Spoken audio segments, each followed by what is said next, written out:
الله وبركاته بقرتويو سلام سنة جمعة مبارك لما أنت ملك استوى تشوكتين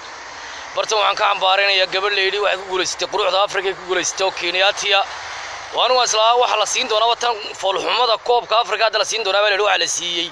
كوب قروع ذا أفريقيا وأنا عم بارين أنا قول إنه متشلم موضوع إنه يكسو حاجة بعضي إن عذابتي يكسو حاجة بعضي كو قنارتي ويا قبل أنو ما هم قادين ما قادين قروع ذا أفريقيا هبلي بقرتويو دمي horta doorashadan horta ma ka qayb galin Soomaaliland ma ka qayb galin doorashadan tartanka quruxda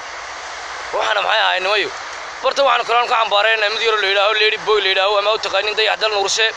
ka yaro inta isku yeedhay ciyaalka xaafadda dhan da isku yeedhay gabadhiisa soo dhistaajiyay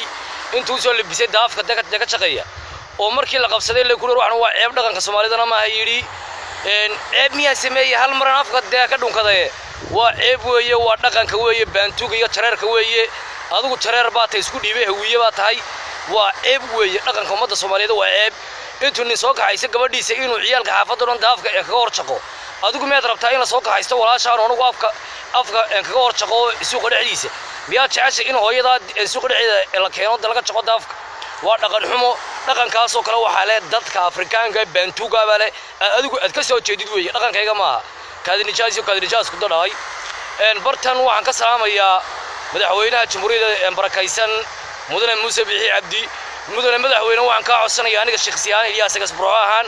inaad golaha wasiirada cusub inaad nagu soo darin ninka leeyahay Cadaani wasiir Cadaani dib ugu soo darin haddaad ku soo dartidna ka dhig wasiirka ciyaalka xanaanada ciyaalka oo ka qaad wasiirka warfaafinta ka qaad